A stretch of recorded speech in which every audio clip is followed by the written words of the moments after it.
So guys, একদম সকাল সকাল বিশেষ একটি কারণে চলে এসেছি হচ্ছে বাগজোলা এটিএম। আর এটিএমের ভিতরে ঢুকবো, মানে কারণ হচ্ছে এই হচ্ছে ডেবিট কার্ড দেখতে পাচ্ছেন, এই ডেবিট কার্ডের হচ্ছে পিন সেট করব এবং আমার কিছু ক্যাশের প্রয়োজন। তো তার জন্য সকাল সকাল চলে এসেছে কার্ড, আর আমি কার্ডটি হাতে নিয়ে নিলাম, এই হচ্ছে দিয়ে দিলাম, এখানে দিয়ে দিলাম। দেওয়ার পরে এখানে একটু মানে ওয়েট করতে বলছে, প্লিজ ওয়েট। এই হচ্ছে স্ট্রাকচার। আর এখানে আপনাকে এই যে অপশানটা, এই অপশানে আগে গ্রিন পিন জেনারেট করতে হবে, যে জেনারেট ওটিপি পিন। এই পিন যে আর কি ফোন নাম্বার রেজিস্টার করা আছে অ্যাকাউন্টে, সেই অ্যাকাউন্টে চলে যাবে এবং সেটি আমি আগে সেই 6 সংখ্যার 6 ডিজিট ওটিপিটি আগে কালেক্ট করে নেব, তারপরে বাকিটা দেব। সো গাইস, মোটামুটি আমি পিন ওটিপিটি পেয়ে গেছি 6 ডিজিটের। এবার হচ্ছে কার্ডটি আমি আর কি এখানে দিয়ে দেবো এবং সেম প্রসেস আছে, একদমই সেম প্রসেস।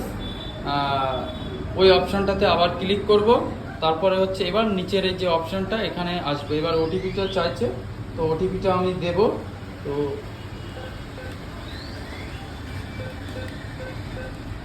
এবার হচ্ছে আমি ইয়েসে ক্লিক করব। তো ইয়েসে ক্লিক করলাম। এবার হচ্ছে চাইছে যে চেঞ্জ ইওর পিন বা কিছু একটা, মানে নতুন করে নিজের মতো দিতে পারেন।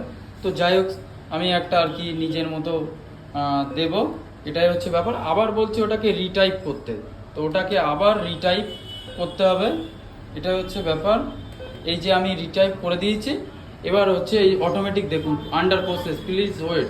তো মোটামুটি এই হচ্ছে প্রসিডিওর আমার, এই কমপ্লিট হয়ে গেছে, পিন সেট আপ হয়ে গেছে, এই যে সাকসেসফুলি দেখিয়ে দিয়েছে। তো চলো, ভিডিওটি ভালো লাগলে শেয়ার করে দিও।